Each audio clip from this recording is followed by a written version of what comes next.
Welcome to Resilience Redefined. I'm your host, Michael Ostrolenk. This show is about building better humans, institutions, and systems. On the show, I'll be interviewing many different experts from across many different fields, including human optimization, health and fitness, team building, mind-body medicine. In the institutional space, we're looking at different institutions and how we can create new ones, new models and maps, including in medicine, in education, in intelligence community, in law enforcement, in the military, especially in the special operations community. Thanks for being here and enjoy the show. I want to welcome Will Brink. He's a leading voice in fitness, performance, and health optimization. With over 3 decades of experience at the cutting edge of strength training, nutrition, and wellness. As the founder of brinkzone.com, he has coached athletes, military operators, and high performers worldwide, blending science-backed research with practical strategies for building resilience and achieving human potential. A published author with sought-after speaker, Will has written extensively on the topics ranging from body composition and supplementation to tactical fitness and longevity. His mission is simple yet profound: to empower people with the knowledge and tools, excuse me, to perform, recover, and thrive in all areas of their life. Really good to see you, Will. Hey, Mike, thanks for having me. Yeah, I really appreciate having you on. Now I'm sharing this with you offline. Yeah. I can't believe I haven't had you on a decade ago. Like, I've been tracking your work for a long time, and I love you, like literally all daily. Like, I love your posts. I learned so much from you. So I'm sorry for the delay in inviting you on. Right. I'm really happy that you're here. Thanks, man. We can have a Well, conversation. better late than never. So Fair enough. Fair enough. need it. Here we are. It all worked out. 2 decades. Yeah. Yeah, probably closer to 4. All right, close to But 4 yeah, decades. you know how that kind of thing goes. I mean, there isn't sort of like a formal starting point for a lot of this stuff. It kind of did it. Sort of ramped up its own thing. But I would say that sort of the starting point for me, in a sense, which I think, as we were talking about offline a little bit, was, the usual question comes up is, how did you get into the industry? How did, what got you going? And, because I say I was your pretty typical college student, in the 80s. I worked out, so I was already into fitness and that kind of thing, but still, I mean, it was very peripheral kind of thing. I worked out, but I was a psych and, journalism major, so I wasn't in the sciences. I wasn't doing anything, all that heavy. And, I was diagnosed with the Hodgkin's lymphoma. And again, here I am, I'm healthy, I'm working out. I'm not saying I had a typical college student's diet. It wasn't by any far great. It wasn't terrible. Drank some beer on the weekends, just real generic college. I took a multivitamin. I read the bodybuilding magazines, and here I'm now, I've got, Hodgkin's lymphoma. So, um, that was an obvious turning point, in that, for one thing, it sort of showed me, unfortunately, that you can be doing all the right things, or pretty much the right things, for what we knew in 85, and get sick, and say, okay, well, that's a slap in the face there, to me. And that really kind of sent me down the rabbit hole of wanting to know a whole lot more about what is optimized health, what is aging, what is cancer, what is, how does all that work? Much more so than I had, let's say, been looking into it at the time. And I was, again, whether you believe in, fate, God, Shiva, whatever, I don't know. I was reading Muscle and Fitness. Yeah, yeah, Joe Weider's Muscle and Fitness, and there was an article in there with Dirk Pearson. Did you ever read Life Extension? Yeah, yeah. Oh, yeah. Right, that Oh, yeah. giant. Now that really was the first of its kind. And there, of all people, was Dirk Pearson being interviewed about his wife, Sandy Shaw, who had cancer, Mm, who had a very rare type of salivary cancer, mm. which was, especially then, particularly fatal. And so, he was writing about what they did for her. Now, I was about to go have radiation treatments, and he was talking about how taking high dose vitamin C and E would dramatically reduce the damage done. And so I followed it. I started taking high dose C and E, and getting radiation treatments, and it for me, it worked. I mean, the doctors were pretty surprised. They told me it was going to cause a lot more problems with, burning and all kinds of awful things. And I avoided most of it. By and large, I was pretty well off. And they, of course, said it had nothing to do with it. They said, well, you're just genetically, very resistant and you already worked out and you're pretty healthy. But I said, this is what I've been doing. And again, so learning curve number 2, doctors don't know a whole lot about that. They're going to probably kind of reject anything that isn't, down that mainstream. So, I graduated with that degree, took some time off to kind of get my health back and my head straight. Moved to the Boston area, started a training business, and decided that at some point I needed to go back to school. Let me ask you, but if you don't Yeah. mind, going back to the article you read about Dirk Pearson talking to his wife Yeah.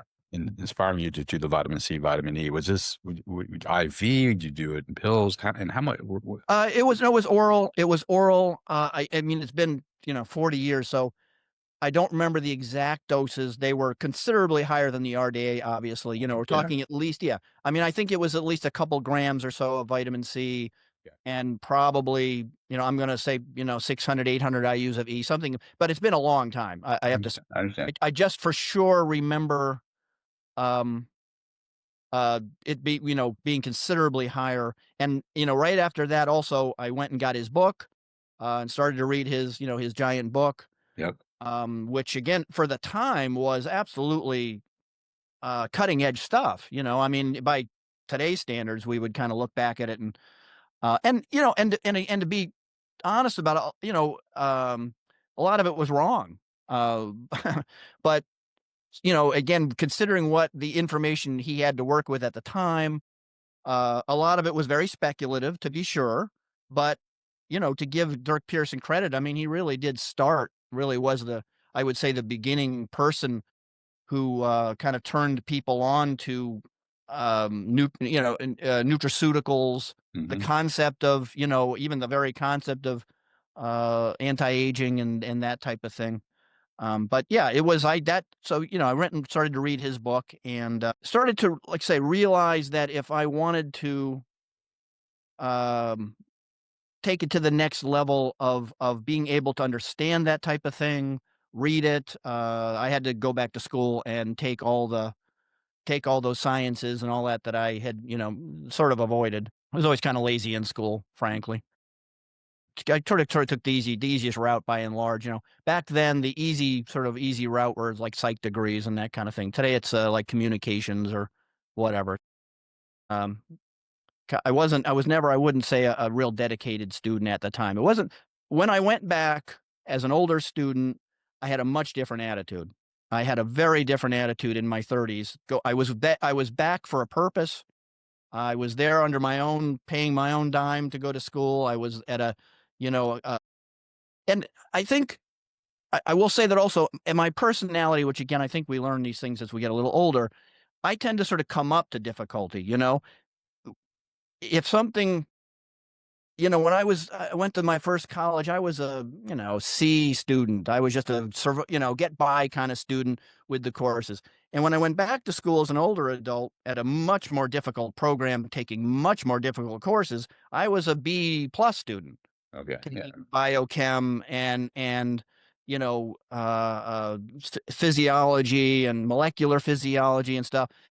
And I actually found more or less that if I was interested in the topic and really could apply myself, that I actually would do well. But I sort of didn't. These are things you sort of learn as you mature. If you mature at all, right? I mean, some Right. people don't mature, but I mean, so I did learn that. I would say as the courses, though the courses got a whole lot more difficult, I actually did better because I was challenged, I was interested, I was focused, and I was there for a reason. I'm here to learn this stuff so that I can, progress in my own journey. Now to go and read scientific papers and understand them, really start getting into the weeds versus that surface level that you're learning in a magazine or somebody else's book. Because, by and large, without the benefit of having a background is not having to take somebody else's word for it. I don't have to take Dirk Pearson's word that vitamin C is an antioxidant that may counter ionizing radiation. I can go read the primary papers and look at the how they did it, how it was performed, what was the quality of the research. That's where that kind of thing came in. Um, I played with going to medical school, so I did a pre-med. I followed a pre-medical track, Okay. which was really good. I recommend that to people depending on what they want out of life, of course. The thing about a pre-med, the purpose of pre-med is to give you a really good, uh, solid basic science understanding, a wide but very, a little, because they want you to know a little of everything before you go to medical school. So it's a very good foundational, program. If you want to give, chemistry and biology, and of course you have, extra courses you can take, which I took tons of nutrition courses. Nice. But what it gives you is a really good foundational knowledge of the basic sciences across the board, which pretty much what I wanted. Wasn't trying to be a specialist in anything. I wanted to just have a really good grounded knowledge. And with that, I figured, okay, yeah, finish this up. If I want to go to medical school, I got that out of the way. I can, apply to medical school. And that didn't really happen. At the time, this is, I don't know, mid 90s, early 90s. So I got a private training business, so I'm paying the bills, I'm doing that gig, going to school. Um, I sent an article at the time into Muscle Mag International. So, figured, um, I had been doing seminars in the area.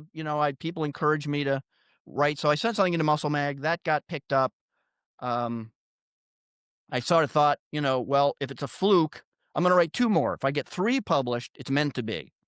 Nice. But maybe there's a fluke. So I got all three of them published, in a major magazine of the time. This is uh, I remember pre-internet. that. Remember, there's people watching this don't remember the time there was no internet. Yeah. I think, I Nice. mean, I like to say pre-internet. I know there are people that actually don't realize this was there was no internet. We got our information from those magazines. Mhm. Um, so, and then as I was writing, I started to get some companies that were contacting me, started asking me if I would be interested in doing some, because I was writing for the time fairly technical articles that were breaking some ground. I was writing about things people weren't talking about or didn't know about. That's how I got that, reputation and sort of spread around. So I got some companies that contacted me and asked if I'd be interested in doing some, product development work and some technical writing and that kind of thing. And I, finished the pre-med schoolwork, and I kind of hit my doctor friends up and said, hey, I'm kind of at a crossroads in my life. I'm, my mid 30s now. I've got this degree. And basically they said, look, if you got a career going and you like it, you go do that, because medical school is a pain in the ass. And you're going to be in your 40s when finally start practicing medicine. You're going to have and this is the 90s, you're going to have like a $500,000 loan. Hmm. And, so my doctor friends kind of were the ones kind of led me, uh, you could say, either astray or in a good direction. I think at the end of the day, it was probably the right choice. My personality being what it is and all that, I don't think I would have been, um, I think I would have been more in the research end. I don't think I would have been dealing with patients and stuff. I don't think I would have had the patience to deal with patients, frankly. So yeah, all in all, that's sort of, and that's, like I say, that's how things just kind of went from there. And I, wrote for a lot of them, well, all the magazines pretty much. People ask me which magazine, I say all of them, because I don't think there was a magazine I didn't write for, back in, of all the big magazines back in the day. And that kind of led to some of the things that you touched on a little bit in the bio, working with athletes, working with SWAT team. I was, doing, some tactical, giving advice to, tactical athletes and that kind of thing, and just trying to, you know, um, help out there wherever. And I did, end up, getting into that area a bit. I was a adjunct trainer for Smith and Wesson Nice. Nice. I developed two courses for them that were tactical, two courses for their school. That didn't last. I wish it lasted longer, but that was like 2 years. But I did write some articles for again some tactical oriented magazines, and did some talks, a number of talks at some of the big law enforcement conferences and that kind of thing, which was fun. So that's a community I really enjoy, working with. once you've worked with, um, people in the tactical community, it's really hard to really care about the vanity of some bodybuilder or something. It's really hard to go. It was really hard for me to go back to what, like, I was also a judge. I used to judge a lot of NPC shows. I worked with pro bodybuilders and stuff. But I have to say, once you've worked in that sort of where that tactical community where, second place is a body bag. There's no getting, you're either doing this the right way, and have these um really focused conversations with people in that community. The outcome, of course, is a whole lot more serious than, like you say, it's a $3 plastic trophy or whatever. It's kind of hard to work your way back to the bodybuilding. In the 30 plus years, talk to us about some of the trends you've seen come and go, crash and burn, stick around, circle back around. Because it's fascinating, like you, I've been watching this space for a long time. I used to get Muscle Fitness magazine, all the magazines you probably written for, I've read, probably read your articles back in the 80s and 90s and stuff. But like, it's interesting to watch the trends come up. This is the newest thing. Sometimes it's really not new. It's old. Oh yeah. And then sometimes it is new. So like, what have you seen come through that you, Um. Well, yeah. I mean, I definitely, most of the things that you see, 90% of what you see is retread. Mhm. It is like fashion. I mean, it takes a few generations to people to actually think like bell bottoms are new, because they just don't know. And most of what you see, a solid 80-90%, is retread. I mean, one of the classics, of course, is going to be like testosterone boosters. I Yeah, mean, yeah. that one just comes around every generation or so, and they've been around since I started. Any sort of growth hormone promoter, those are all retread kind of stuff. And there's, I mean, of course, and there's the sort of the the ones that I would guess, I don't they probably don't retread because they actually work, so they stay. They're not because they're current. They're always current. Creatine would be one. I remember when creatine was brand new and it was, getting all the attention. And of course, I wasn't sure if it really worked because we didn't have any good data yet. But people were asking me at seminars, "What about this creatine?" So I'm hearing rumors of this creatine. I said, I don't know yet, but let me look into it. Of course, it turned out to, be actually effective and have a lot of actual benefits be outside of the gym. So Well, that let's talk. Let's talk about that, Will, because Mhm. you actually you post a good amount of great material on Yeah. creatine. Example, can you talk about what the research shows in terms of muscles, but also cognition and other aspects of the human physiology? So I mean, creatine has been one of my babies for a long time, 40 years. I mean, creatine's kind of one of my specialties. I've done consulting work for some of the biggest creatine companies. Back in mid '90s or so, when creatine was kind of all over the place.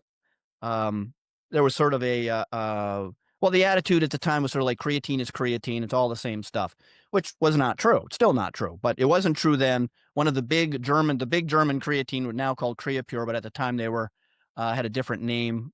Hired me to help them to educate people that all creatine was not created equal. Now, at that time, there was now. Let me back up a little bit. There is now only two places in the world that make creatine, and that's China and Germany. That's it, as far as in bulk. Now, at that time, there was an American company, Fansteel. There was some European companies, and so they were all sort of competing for that market. And I took a bunch of products and I had them third party lab tested, and I printed the results in Muscle Mag. That was one of my biggest articles, um, called "What's Really in Your Supplements," and I showed demonstrated through the lab testing that a lot of the Chinese stuff was all over the place in purity and in quality, and had a lot of dihydrotriazine, which nobody even knows what that does, creatinine. So as expected and still true, the German stuff was the purest stuff. That was the good stuff. The American stuff was okay. The European, there was like an Italian and company. They were so. They were kind of hit or miss. And the Chinese stuff was like all over the place. So that was kind of like my early foray into really being like part of the sort of something separate from the creatine other people weren't doing. And that sort of what that did was that opened also some doors to the creatine researchers and stuff, I sort of established like a relationship with. Nice. So I don't know, I'm going to say the first or not, but I was certainly one of the earliest people to start writing about creatine outside of its muscle uses. As far as, again, cognition, it's very neuroprotective. It's the military, the DoD identified creatine as a very possible neuroprotector for TBI Wow. I didn't know. over a decade ago. Really? Okay. Decade plus, through the which was published, which is on my website, by the way, in case you want, just look up, creatine TBI. But over a decade ago now, the DoD identified creatine as being potentially highly beneficial to TBI, which is obviously TBI became sort of one of the particularly largest problems in Iraq and Afghanistan, with all the um, explosives going off underneath people's MRAPs or Humvees and all that. But that was and that wasn't anything new. Which unfortunately, they identified it, but it never, as usual, it was identified by the higher ups, but it never got to the guys. They're still, I think creatine should be handed out, to them all the time, and it's more effective preloaded too. You're going to get better effects on the brain neuroprotection for obvious reasons. Taking it post injury is still helpful, but you're going to still do better off if your creatine stores are, maxed out. But so yeah, it's highly neuroprotective in animal models. There isn't nearly as much human data as you'd like, but that's because you can't go around banging people on the head. You can't recreate TBIs in people and test them. You got to do it. You're going to have to do it in such a way where you've got a population likely to experience one, load them up, give the other half a placebo, track them. It's not, it's not that easy to do. But in animal models, and the animal models, there are some animal models that don't always apply to humans that well, and some that do really, really well. And TBI is a model that applies quite well. It's pretty much the same thing. You bonk him on the head. Some poor rat gets, whacked on the head, and see if his brain holds up as not as thoroughly damaged, and if they can do like maze tests and stuff. So, but creatine, like I say, a couple of key popular supplements. Creatine and whey would be my two sort of what I am well known for and what I've been studying and researching. Actually, you read my mind. Yeah. Before I head to the whey on creatine, I really appreciate bringing this to my attention because I have both a lot of friends who have suffered TBIs. Yeah, I bet. And also clients that I've worked with over the years. I'm going to send them your research. So that's wonderful. Thank you. Yeah. No, please do. Anything I can do, anything. When it comes to mill and law enforcement, I actually do have an actual section on my site dedicated just to military and law enforcement. I will make sure to. So it does at least kind of zone them into, if they don't have to go searching around. On the drop-down menu, it's law and military, and just hit that, and you'll see all the papers and all the articles and stuff. But yeah, creatine is pun not intended, a no-brainer for TBI. And they are finding also other brain diseases, like neuromuscular diseases. And it didn't seem to show, like Alzheimer's is not showing a real big benefit. But I tend to sort of look at that one as sort of more of a, auxiliary benefit. Maybe it's minor, maybe it slows it down a little bit, maybe, whatever, who cares? I guess my point being, I sort of tend to look at things from a first, is it going to do you any harm? Okay. Right. I sort of reverse that a little bit. So in the scientific medical community, usually it's sort of, does it do anything? Okay. And then second, does it going to hurt you? I sort of tend to flip the first. Is it going to do me any harm? If the answer is no, well, then try it. If it's not going to hurt me, then all I'm doing is wasting a little money. Right. So I tend to look at it. I sort of tend to flip it first, I have to say, because unfortunately, especially in the medical field, sometimes you'll find something does, may benefit you, but it also, the secondary side effects or the long-term benefits or whatever, it will harm you. So, creatine, I like say with the Alzheimer's or whatever, my attitude is not going to do you any harm. It doesn't cost a lot. So I'm sort of saying, throw it in and give it a try. There are definitely other neuromuscular diseases where creatine looks beneficial to fairly moderate. it might sound kind of over the top, but honestly, there doesn't seem to be a whole lot of things creatine doesn't help with. I mean, again, either on a sort of peripherally minor, bone density seems to be another one. Okay. Well, if you think of it this way, so what's creatine? I mean, creatine is basically just helps with the universal energy molecule of the cell, ATP. That's it. So if you look at it from that perspective, I mean, every cell you got. I mean, right now there's a lot of interest in mitochondrial health. I've That's a noticed big that. one. And again, creatine is a no-brainer. I mean, Yeah. it's the central molecule of supporting your ATP levels. So again, if you sort of do that mile high view, so why is creatine so beneficial for so many tissues? You sort of, pull back a mile up and say, well, every cell in your body is basically depending on, the health of the mitochondria, the sort of the powerhouse. And so it would make sense that anything that supports it's what they call the term is cellular energetics. That's a big area of research these days. Again, either various diseases and aging, just aging in general. Our mitochondria, the cellular energetics are disturbed, Mm. sometimes more than others. And so anything you can do to, support that is going to be a benefit. And like I say, whether it's a little bit to a lot, depends a lot on, what you're trying to counter and what the problem is. I go back to my sort of my usual view of these things was, is it going to hurt me? Well, okay, if it's not going to hurt me, then I'll, is there any evidence at all that's going to do me any good? Because, we're not talking about, maybe I should have thrown that in there in between the, is it going to harm me and should I try it? Is there evidence for justifying trying it? I should have probably added that in because there is a lot of nonsense out there that may not hurt you, but you're completely wasting your time and your money. That's, Yeah, I want you to get into the Whey and yeah, other protein sources that are popular. don't let me go off on too many tangents because Yeah, it's I fine, can but go, you're going to have to pull me away because I can go off on a tangents that'll last way too long for any show. So, no, which is awesome. Actually, I love the tangents, but I do want to ask you a question. In terms of people taking something that's allegedly efficacious, like for me with my clients and for myself, I have them do blood work all the time. They work. I'm a doctor. I have them work with a functional medicine doctor, an epigenetics coach, or a nutritionist, right. whoever get the blood work read well. And it's usually not a conventional medical doctor. It's usually functional or precision based medical doctors. Okay, that aside, like, what do you recommend when people try something? How do you recommend they start tracking to see if it's efficacious for them? Well, that's a good question. And of course that's potentially a rabbit hole because, I'm a big fan of labs. I always push labs. I push, companies such as like Life Extension, that have, great lab panels again, that you can get online.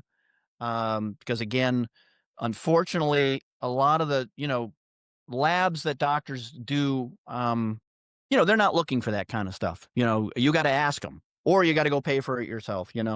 And so if my basic advice, if you have a doctor you like and you have a good relationship, because that's what it should be, a relationship, then you usually can say, hey, I'd like to test this thing. And either they'll say, okay, that's interesting, let's do it. Or I don't know why, but whatever. Hey, well, good. The one thing I don't accept, I don't understand is when doctors will say, oh, I don't see any reason to test that. What do you care? It pisses me. If a doctor does that, what they should do is be curious and say, well, I don't know about that one, but why are you on? And you would say, hey, let me get you something to read or whatever. And then you have a little back and forth there. Yeah. Yeah. Uh, but if a doctor, will say, I don't see any, value in testing that one. Well, it's not your blood. What do you give I'm paying for it. Right. Right. Just check off the box and leave me alone. That's this is where Pet peeve. I get, pissy with doctors and stuff. I have a good relationship with the doctors I have are usually, again, either like, hey, I don't usually test that, but if you want to test it, I don't care. Or, hey, that's, I know what you do for a living. How about you send me something? It's not like I'm asking you to do some sort of major thing. So back to your question. Some of the things, as far as labs, either don't have a test per se, or they are just not common. There's something you'd have to really track down. Some of them are real, like vitamin D status. Okay, that's a no brainer, right? Again, that's one that's an easy one. Magnesium status, that's a simple one. But for example, let's talk about let's go back to whey. One of the major benefits that whey has that people are really unaware of is that it boosts glutathione. Whey has a very unique mechanism for promoting glutathione production, which we can get into if you want. It's a little complicated, but most people have heard, and I think this is unfortunate, but most people at this point have heard of like N-acetylcysteine. That's a pretty commonly, which is a precursor to glutathione, and they don't know. And this is the fault of the whey companies. I got to tell you, I blame them specifically for not promoting this. They don't know that whey increases glutathione as well or better than acetylcysteine by a long shot. And there's lots of data on that. And I was, for example, one of the biggest whey manufacturers out there, Glanbia, which is a great company, very science-based company. I believe I was their first consultant in the U.S. in the early 90s. They were a little company then. Now they're a giant. Anybody that's in the industry knows Glanbia is a massive company. They're a multi-billion-dollar company. But at the time, they were just a little dairy company out of Ireland, and they had a new patented way of making very high-grade whey isolate. They came to the U.S. and were looking to get accounts. I was doing consulting work for a company that they approached. And I was really the first one that knew the right questions to ask, and so because it was very expensive stuff comparatively. So I've been obviously again in the way, but my point coming around was that all the companies, and I've done consulting work for other companies, I have told them that they should do a much better job of promoting the benefits of whey and glutathione. Because especially when COVID came along, I mean, people were pounding N-acetylcysteine, Yeah. and I said, you guys really need to do a better job of promoting this. You're losing a tremendous market here. Yeah. Why do we know that whey promotes glutathione so well? That would be down to Dr. Bunos. His name was Dr. Emil Bunos, and back in the day, whey was very popular in the bodybuilding magazines because it's such a high grade protein. It's got the highest biological value of any protein, highest NPR of any protein, highest PER of any protein, and the soy industry hates that and invented their own scoring system to make them equal. But another topic for another day. Anyway, Dr. Bunos did a bunch of experiments with whey and how to produce whey specifically for its glutathione effects. And I read his papers, and he and I had an ongoing letter writing going back and forth. Again, this isn't pre-email. This is handwritten letters going back and forth to Canada. So I said, Dr. Bunos, I've read your great papers. So he did some really groundbreaking. The only reason whey is so popular today, why it's such a big industry and all that, is really due to Dr. Bunos.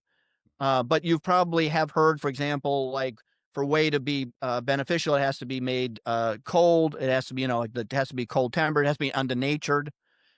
People usually know those terms, but they don't know where they come from and why they come from. Why does whey need to be undenatured for it to be beneficial? And that's all down to Dr. Bunos's amazing papers that he published all through the 80s. But he learned that for whey to have these benefits, and he did studies on animals and cancer rates, and he exposed them to noxious chemicals, and they lived only when they had whey. He found that when, all across the board, and that was mostly due to the glutathione production. There are human studies too. As usual, they're going to be smaller and not as large as we would like, but they're there. There are some really interesting studies with whey, but mostly animal studies. So, his studies, the reason the whey industry is what it is due to Dr. Bunos, and through his studies with animals and finding out that whey that was produced under higher temperatures didn't have the same effect. It didn't prevent cancer any better than anything else. It didn't increase glutathione. It didn't boost immunity and so on.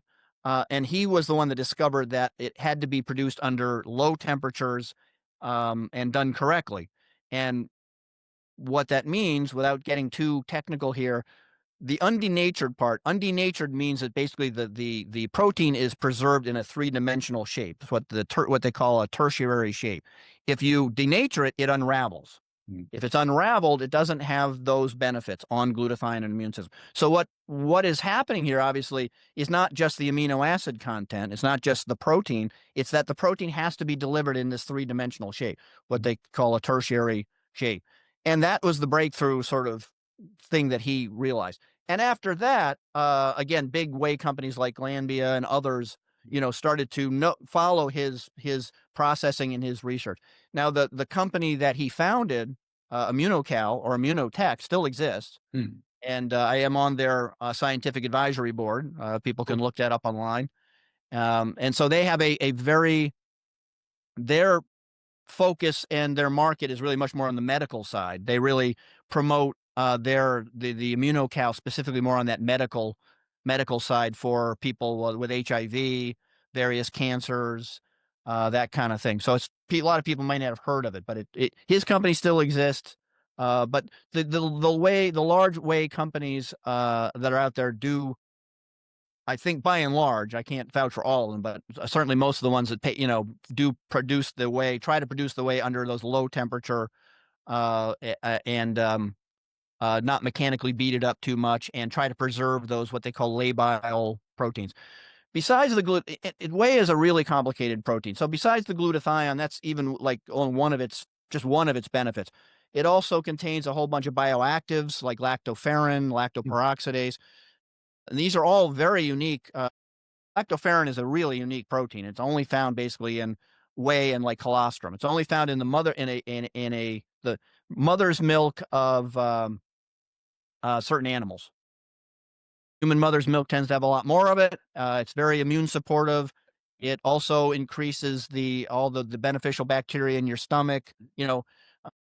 Babies, like basically, so when you're colostrum is especially high, because colostrum is basically literally an immune system handed from the mother to the infant. That's literally what it is. The infant has basically a blank slate for an immune system, and it's what they call new milk, and it's only like 24 hours, maybe 48 hours coming from the mother before it switches over to regular mother's milk. So it's very hard to get. It's expensive, which is why if anybody's ever looked into colostrum, realize how pricey that stuff is. Exactly. But it's pretty amazing stuff. And now again, colostrum is also having a big resurgence and interest, and rightly so, because also they're able to make it, harvest it and make it under really the right conditions, and to really keep it cold, get it right from the cow, keep it chilled the whole time, get it to the producer, spray dry it, and a whole bunch of so preserving the what they again call the heat labile proteins. So whey, besides, I sort of go down the rabbit hole again of the glutathione, but that's not whey is only even close to its only hat trick. If anything, even the lactoferrin's even more, in some respects, more interesting. Again, antiviral, antibacterial, anti-cancer effects, immune support. Um, it's frustrating. The whole COVID thing, was taking place, because it's like, I don't know how many lives would have been saved, had everybody with COVID been handed a packet full of vitamin D and zinc and C and lactoferrin. Lactoferrin was I feel kind of the missing one that a lot of people didn't, even medical professionals who were recommending that stuff didn't realize how powerful lactoferrin is. The only drawback to lactoferrin really is the cost.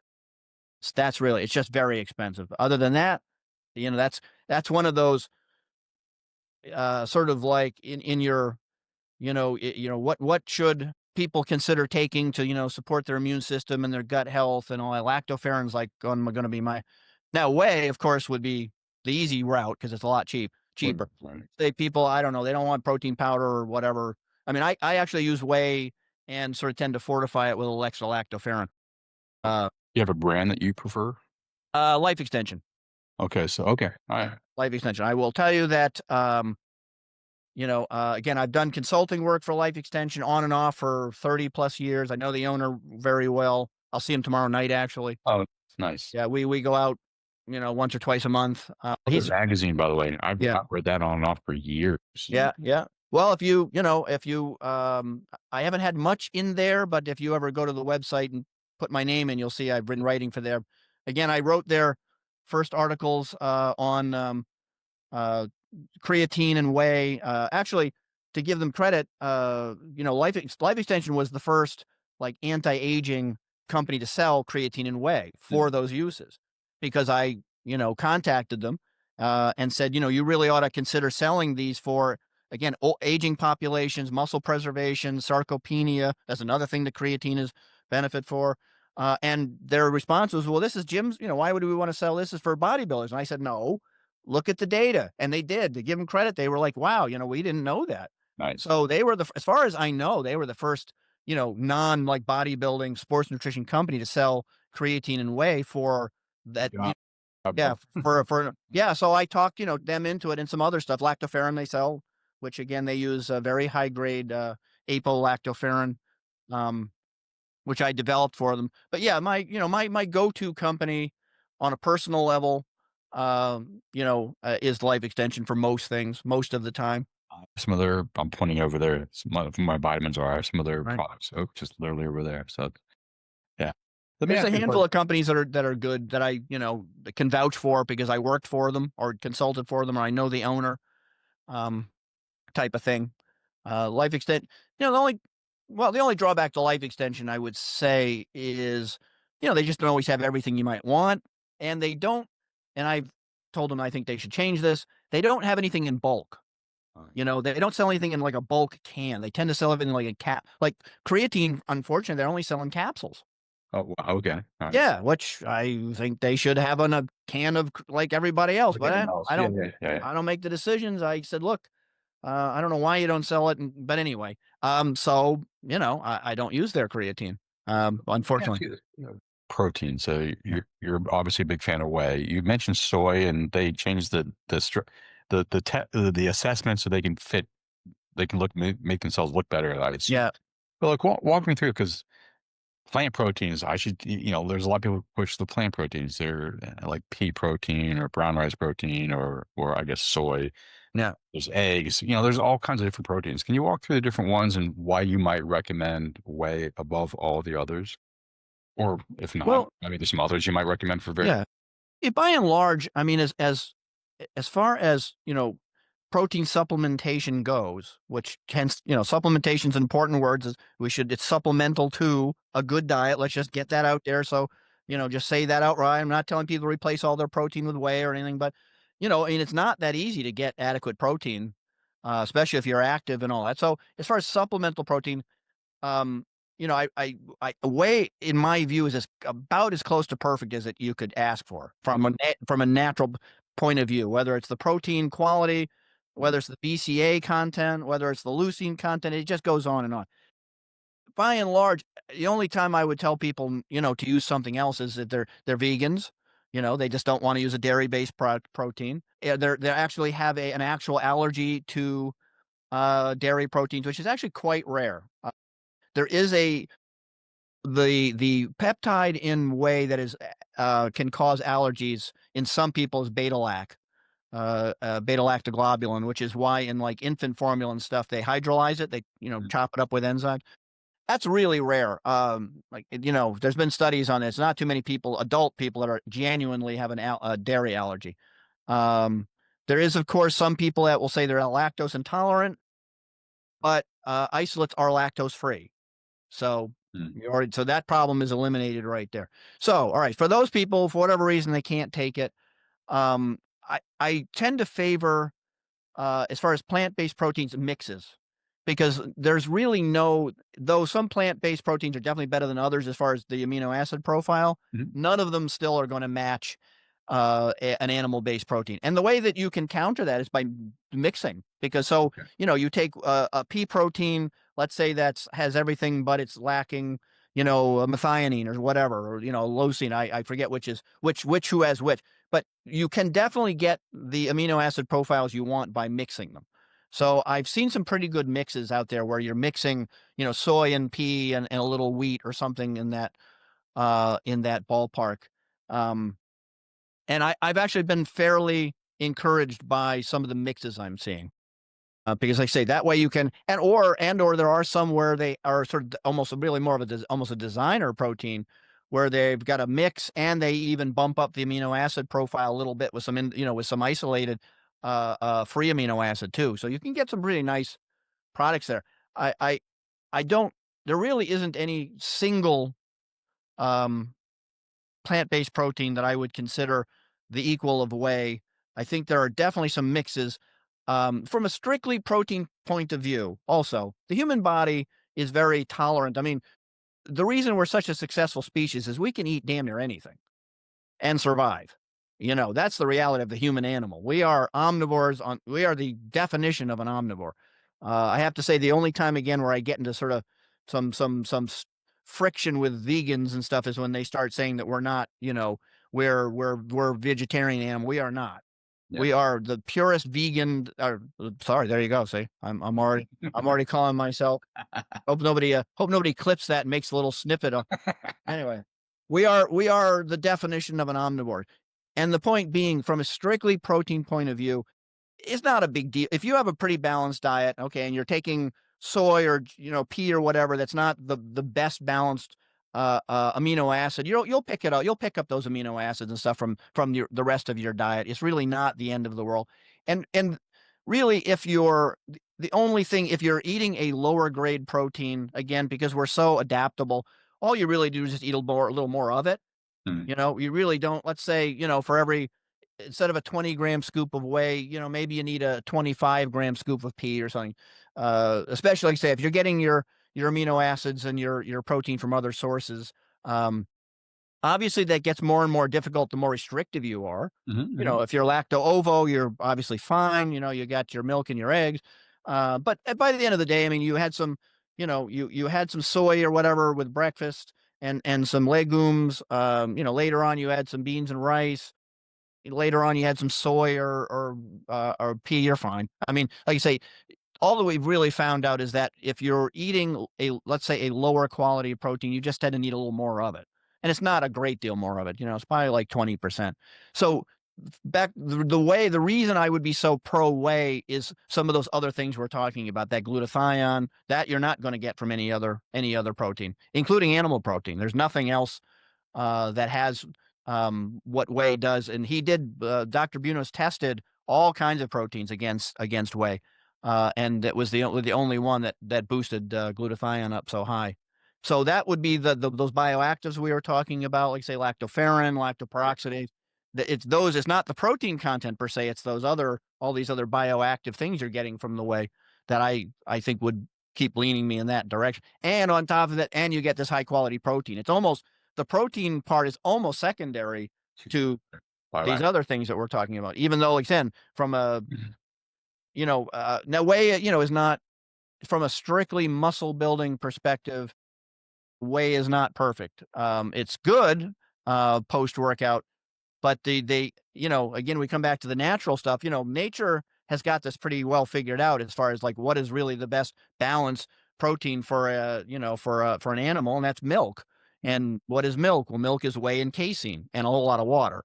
Now, what they found out in the studies is that whey is actually really good because probably most of the leucine content, but whey is really good for boosting up protein synthesis. It's not very good at blocking protein degradation, the breakdown of protein. Well, casein is literally the opposite. That's why they get well. Literally flipped. So casein does not boost up protein synthetic rates as well as whey does, but it's very good as an anti-catabolic. Well, where do you find those two mixed? Milk. And I recommend milk as a post workout drink to people all the time. Even better, chocolate milk. Wow. Okay. All right. So I'm gonna have to see if you're willing to come back for another conversation. Let me ask you that, because there's so many more questions I have of you, like just diet, like paleo and carnivore and vegan, vegetarian. We're not gonna have time to get into all those things, but I'd like to. Yeah, those are all topics unto themselves. Yeah. Yeah. And then physical training. Like that is also like you're well versed in that. So would you be willing to come back to? Yeah, of course. I'm always happy to, like as you see, if I go down the rabbit hole of things, I just go off on these tangents. But I love it. No, I love it. I love it a lot. All right. So first of all, Will, thank you. Well, thanks for having me, Mike. Long time in coming. Yeah. Tell us where people can find more about your work. Well, basically, Home Central is my main website, brinkzone.com, and you can find all the different things I'm up to, products, I write fiction, modestly successful fiction.